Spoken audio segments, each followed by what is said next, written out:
Hello, my name is Jason Caldwell, and I'm the lead developer for the s2Member plugin for WordPress. In this video, we're going to discuss in detail how to configure email list servers for s2Member, how to integrate something like an Aweber or a MailChimp with s2Member. Now, in the previous video, we discussed s2Member's API notifications. So if you're not using Aweber or MailChimp, which are both pre-integrated with s2Member, then you can take a look at API notifications, because you can integrate any mailing list server using API notifications along with a custom script that you write or in conjunction with the API offered by your mailing list service. Okay, but in this video, we're going to cover the two list servers, very popular, Aweber and MailChimp, that are already pre-integrated. Okay, so you just click this section from the main s2Member menu, and you'll end up on this page where you'll find these subsections. Okay, starting with MailChimp, and we have this up on top for a reason, and that is because of the two services, MailChimp and Aweber, I highly recommend MailChimp, even though this is a wonderful service, Aweber, and they've been around for a long time, very well known. MailChimp has a much more dynamic and much more powerful application programming interface that comes with each account that MailChimp provides. And so we already have plans to integrate further with MailChimp. And so s2Member in the future will be much more powerful in terms of how it manipulates MailChimp data in your account, and how you can configure s2Member in future releases to work directly with your MailChimp account. So if you're up in the air about which one to choose, if for no other reason, go with MailChimp because of the API. Okay? So I'm going to go ahead and expand this one downward, and we'll see that there's some basic information here at the top that tells you a little bit about MailChimp, and gives you some links on how you can get signed up, how you can get your list IDs, your API key, and all of that. But we're going to skip this for right now, because I'm going to actually walk you through the process and show you how to do this step by step. Okay, starting with your MailChimp API key. You can access this once you're logged into your account. If you're already logged into MailChimp, all you have to do is just click this link. So what I suggest that you do first is go ahead to MailChimp and go ahead and log into your MailChimp account, and then you can come back here and just click this link, and that will open up this window where your MailChimp API key will be made available. So you will just copy this,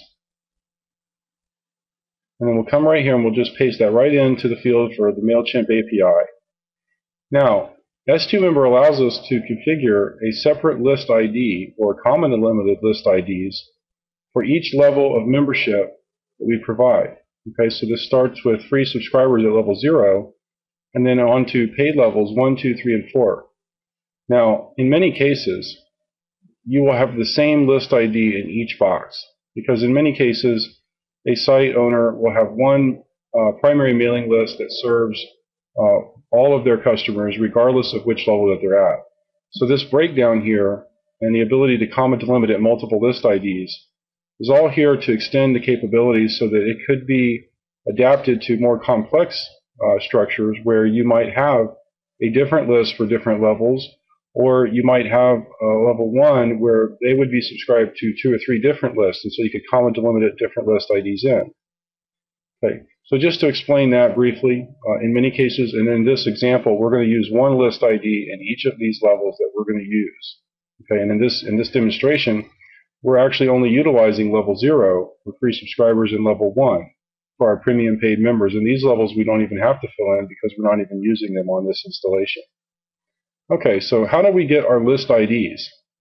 You'll see here in the example, it looks like a complex code, nothing verbatim, and that's the way the MailChimp system works. Okay, they use a list ID as opposed to just a list name. And that's actually a good thing, because this allows you to change the name of the list in the future without having to go back and adjust your configuration all over again. And the way you do that is if you log into your MailChimp account and you click on the List tab, you'll pull up a section here where it will have one of these little boxes for each list that you have. Now in this example, I only have one list, and the way I find the ID for the list is going to the Settings link here, which will automatically expand this additional drop down, and I choose List Settings and Unique ID, because it's that unique ID that I need to find. Okay, and then we'll pull up this screen, and you scroll to the very bottom, And you will find that unique ID, and you just copy and paste it for this list. Okay, so I'm going to switch tabs again. I'm going to go back, I'm going to paste that unique ID in for level 0 and for level 1.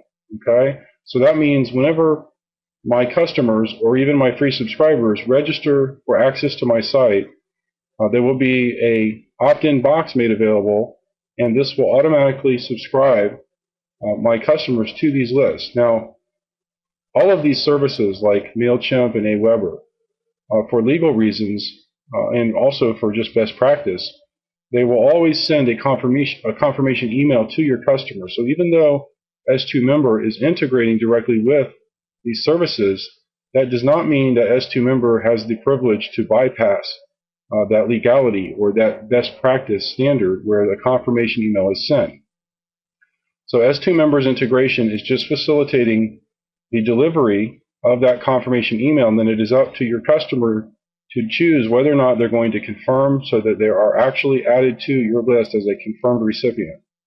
Okay, but this is how you handle that. You put in your API key, you put in the list IDs. Now if I wanted to, I could comma delimit some additional IDs into this field so that my free subscribers would actually be signed up for 2 or 3 different lists.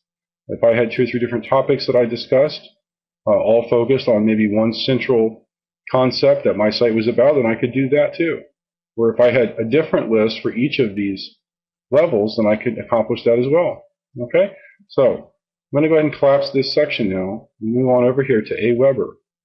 Okay, let's expand this down. And we'll see again, these are some details about Aweber and some links to get signed up and how to find your list IDs. I'm going to skip over this. We're going to walk right through it. Now, Aweber is actually just a little bit simpler to set up because these don't require an API key. Okay, that's good and that's bad. Remember I talked earlier about the fact that MailChimp has a very powerful API. Well, Aweber does not provide that. So in this example, we have just list IDs to deal with. Okay, it makes it easier to set up, but in the future, when we change s2Member, we'll probably be integrating with the MailChimp API to make this even more powerful and make it a more powerful solution overall. Okay, so how do I find my list IDs for Aweber? Okay, Aweber just uses verbatim what you type in when you create the list. And it'll always be lowercase format, and you come here to the My List tab in your Aweber account, and it'll bring up a screen like this one where it'll show each list that you've created. And so I will just use the name of the list. In this case, I have set up a list called AW Test List. Okay, so